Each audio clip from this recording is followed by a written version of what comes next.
Innal ladzina kafaru sawa'un 'alaihim a'anzartahum am lam tunzirhum la yu'minun.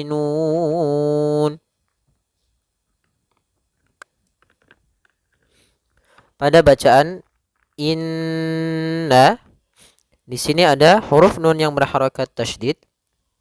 Maka cara membacanya yaitu kita menahan suara nunnya.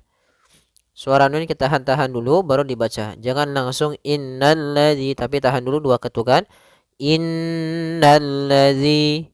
inna. Maka ini hukum tajwidnya kita namakan dengan gunnah. Kemudian alladzina, innalladzina, di sini ada alif lam. Maka di sini kita namakan dengan alif lam syamsiyah. Alif lam syamsiyah. Yaitu apa? Alif lam yang kita tulis tapi tidak dibaca, sehingga kita langsung baca ke huruf lam yang ketiga, yaitu berupa lam tasydidnya. Yaitu lam yang ketiganya. Maka dikasih tasydid di sini. Maka kemudian alladzina. Pada lafal zi, hati-hati jangan sampai terbaca dengan zi, karena di sini huruf zal. Yang mana untuk huruf zal sendiri makhrajnya adalah ujung lidah kita menempel dengan gigi seri atas,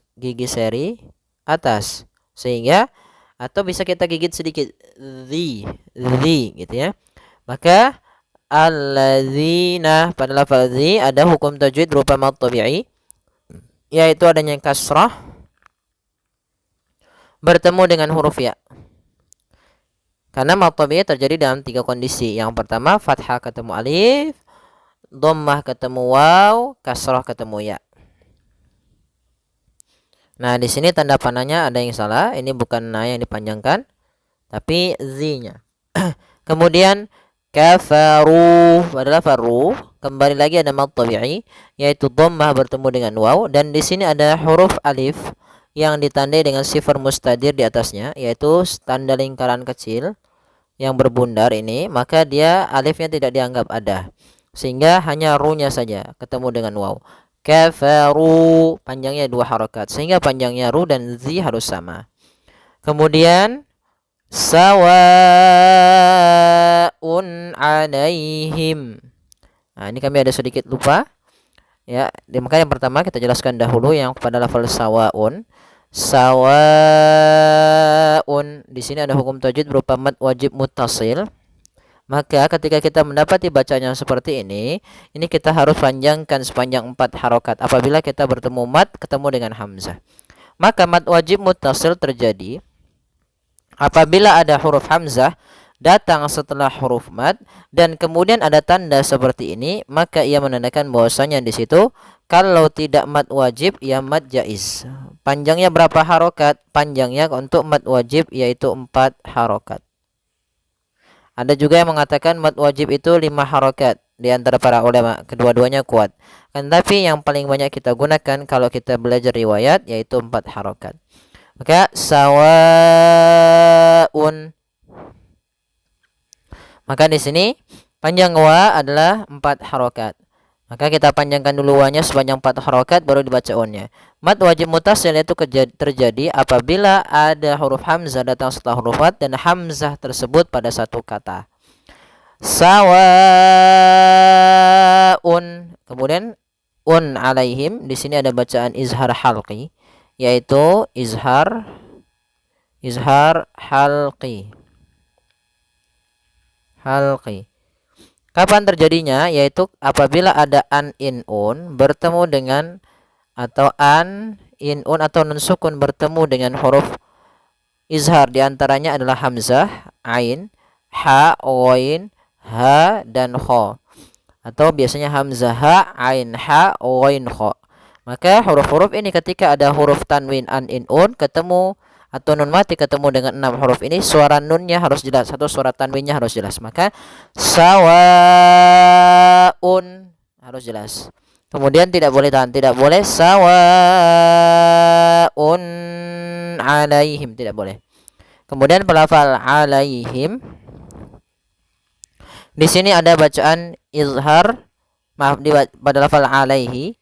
Alai itu ada ya sukun didahului dengan fathah, maka di sini kita namakan dengan bacaan lin, yaitu cara membacanya dengan bacaan yang lembut, alaihim, alaihim. Kemudian pada lafal him ketika kita bertemu dengan hamzah, maka di sini kita namakan dengan izhar syafawi, yaitu apabila adanya mim mati bertemu dengan seluruh huruf hijaiyah kecuali mim dan ba, maka dia dinamakan dengan izhar syafawi. Maka suara mimnya harus jelas dan tidak boleh ditahan. Alaihim a'anzartahum. Kemudian pada lafal a'anza, di sini harus jelas suara hamzanya, jangan anza tapi a'anza, jelas. Kemudian nun mati bertemu dengan zal, maka ini kita namakan dengan bacaan ikhfa, yaitu suara nunnya. Ikhfa itu apa? Ikhfa yaitu kita artikan samar-samar, atau kita berasal dari kata akhfa yukhfi, menyembunyikan. Maka apa secara definisi, secara istilahnya, yaitu kita membaca di antara idgham dan izhar. Jadi kalau nun mati itu kalau ketemu huruf izhar itu jelas nunnya. Ketemu dengan idgham, idghamnya dimasukkan dan dihilangkan. Sehingga kalau samar-samar berarti kalau di ikhfa itu di antara keduanya masih ada suara nunnya sedikit tapi disamarkan ke huruf setelahnya. Maka di sini cara membacanya adalah nunnya disamarkan kepada huruf zal. A'anza, a'anza, a'anza sambil ditahan gunnahnya. Kemudian zartahum, di sini ada huruf ra yang dia ra mati dan sebelumnya ada fathah. Maka kita namakan dengan ra tafkhim. Ra yang dibaca dengan tebal, maka bukan a'anzartahum tapi tebal, a'anzartahum dan harus ditebalkan, a'anzartahum. Hati-hati juga sebelumnya ada zal bukan za, tapi bukan zai ya, bukan dibaca a'anzar tapi a'anzartahum, ujung lidahnya harus menempel dengan gigi seri. Kemudian a'anzartahum am lam tun. Nah, ketiganya ini mim mati yang pertama, yang kedua, ketiga, ini keseluruhannya kita namakan dengan izhar syafawi. Yaitu adanya huruf mim bertemu dengan hamzah, mim bertemu dengan lam, mim bertemu dengan ta. Karena izhar syafawi yaitu apabila ada mim mati bertemu seluruh huruf hijaiyah kecuali mim dan ba, maka dia dinamakan dengan izhar syafawi. Maka ketiganya harus jelas suara mimnya dan tidak boleh ditahan. A'anzartahum am lam tunzirhum. Kemudian pada lafal ini tunzir, di sini ada bacaan ikhfa, yaitu adanya nun sukun bertemu dengan zal kembali. Maka caranya kita samarkan nunnya atau kita samarkan nunnya kepada huruf zal. Maka tunzi, langsung kita seakan-akan melafalkan huruf zal. Tunzirhum sambil ditahan gunnahnya. Kemudian pada lafal zir, di sini ada huruf ra yang sukun didahului dengan kasrah, maka ini kita namakan dengan ra tarqiq, ra yang tipis dalam pelafalannya, jangan dibaca tunzir. Maaf, tunzirhum, tunzirhum. Ini tebal ra-nya. Harusnya tipis. Tunzir ar ya, kalau ar itu tebal, ir tipis. Tunzirhum. Kemudian la yu'minun. Di sini kembali lagi kita dapati ada mim mati bertemu dengan lam, maka dinamakan dengan izhar syafawi. Mimnya harus jelas.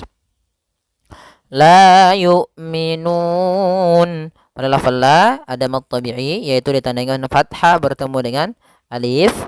Kemudian yu'minun yaitu hamzah memiliki sifat jahar dan sifat syiddahnya dan jelas ya, maka suaranya harus tertahan nafasnya dan tertahan suaranya. Yu, a, i, u, tidak boleh yu, tidak boleh juga yu gitu ya, tidak boleh dibaca dengan ain tapi dia hamzah.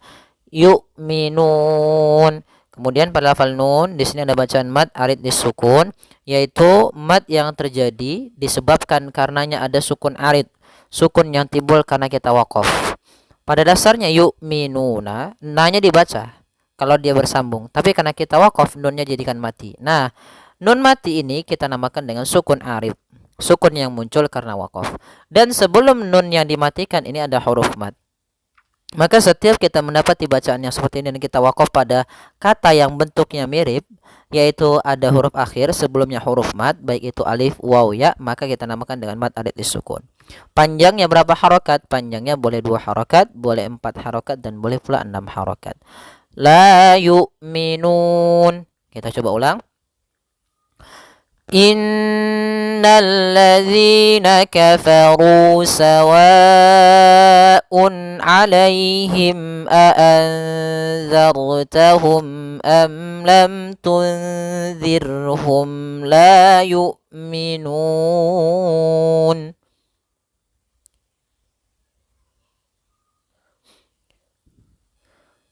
Kita lanjutkan. Khatamallahu ala qulubihim wa ala sam'ihim. Kalau kita mau berhenti, tapi di sini kita alangkah baiknya kita lanjut. Khatamallahu ala qulubihim wa ala sam'ihim wa ala absarihim ghishawatun wa lahum azabun azim. Kalau tidak kuat boleh kurang berhenti di sini, kemudian ulangi dari wa'ala. Baik, kita bahas satu persatu hukum tajwidnya. Khatamallahu. Nah, di sini pada lafal Allah ada lafzul jalalah. Kita namakan dengan lafzul jalalah, itu lafaz Allah. Itu untuk huruf lamnya tebal. Khatamallah. Ma-nya tipis. Mallah. Khatamallah. Khatamallah. Ya. Ma-nya tipis, Allah-nya tebal. Nah, maka dia baca dengan lam yang tebal, dan panjangnya untuk lafal Allah 2 harakat, dan karena dia mad tabi'i. Kemudian ala, ain, jelaskan jangan sampai ala dengan hamzah, tapi dengan ain. Kemudian pada lafal la ada mad tabi'i, yaitu ditandai dengan fathah bertemu dengan alif kecil di sini. Iya-nya di sini kita tidak anggap ada. Ala. Kemudian qulubihim pada lafal lu, di sini ada mad tabi'i lagi, yaitu adanya dhammah bertemu dengan waw. Kemudian qulubihim wa ala. Nah, pada lafal mim di sini ada idhar syafawi, yaitu adanya mim mati bertemu dengan waw. Kemudian wa ala, di sini juga sama, ada mad tabi'i, yaitu adanya fathah bertemu dengan alif, ya-nya dianggap tidak ada.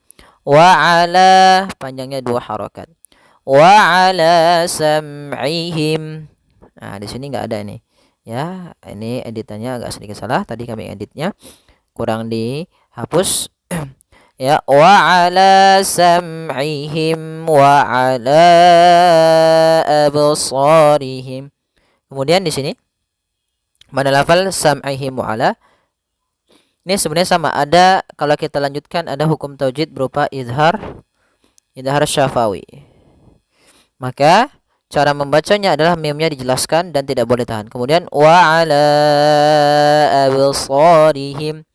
Kemudian pada lafal ala yang kedua, di sini ada hamzah datang setelah huruf mad, maka dan hamzahnya terpisah atau di lain kata kita namakan dengan mad jaiz munfasil. Mad jaiz munfasil kapan terjadinya? Terjadi apabila ada huruf hamzah datang setelah huruf mad dan huruf hamzah itu berada di lain kata. Maka panjangnya untuk mad jaiz yaitu berupa 4 harokat. Maka cara membacanya yaitu kita panjangkan dulu la-nya sepanjang 4 harokat, baru dibaca wa ala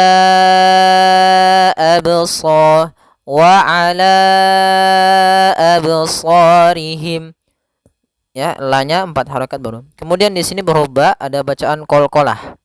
Nah, akan tetapi pada lafal qalqalah ini tidak boleh ada hamzah tambahan, misalnya absarihim, misalkan begitu. Ab. Nah, ini itu ada tambahan hamzah. Sedangkan yang kedua yaitu dia disaktahkan, misalkan nah, ini kemudian dia atau mengambil nafas atau dia malah dengan saktah. Harusnya tidak boleh.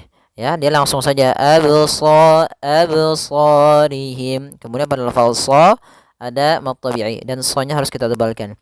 Kemudian rihim, ya, absarihim ghishawah. Nah, di sini ada hukum tajwid berupa mim mati bertemu ghain, yaitu idhar syafawi. Kemudian pada lafal ghishawatu, kalau kita lanjut ghishawatu walahum. Nah, di sini ada idgham bi gunnah, yaitu adanya tanwin bertemu dengan huruf waw. Maka cara membacanya yaitu tanwinnya dimasukkan ke huruf waw kemudian ditahan. Ghisyawatun wa lahum. Nah, di sini hukumnya adalah selain daripada idgham bi gunah yaitu idgham naqis. Wa lahum adzabun azim. Mim mati ketemu ain harus jelas yaitu izhar syafawi, mimnya tidak boleh ditahan. Walahum adzabun. Kemudian di sini ada mad tabi'i itu pada lafal dza, hati-hati juga dalam lafal dza. Kemudian adzabun di sini ada izhar. Ya, tadi kami tidak menulisnya. Izhar izhar halqi yaitu suaranya harus jelas. Ya, seperti yang tadi di atas ya, ada sawa'un ya izhar halqi. Walahum adzabun azim. Ya, di sini ketemu ain. Azim. Maka di sini pada lafal azim, di sini ada huruf mad dan sebelumnya maaf di akhir kalimat ada mim yang disukunkan disebabkan sukun arid. Maka kita namakan dengan mad arid lisukun. Panjangnya yaitu boleh 2 harokat, boleh 4 harokat dan boleh 6 harokat. Kita ulang kembali. Khatamallahu ala qulubihim wa ala sam'ihim wa ala absarihim ghishawah wa ala absarihim ghishawatun wa lahum azabun azim. Ya, semoga yang sedikit ini bermanfaat. Jazakumullahu khairan.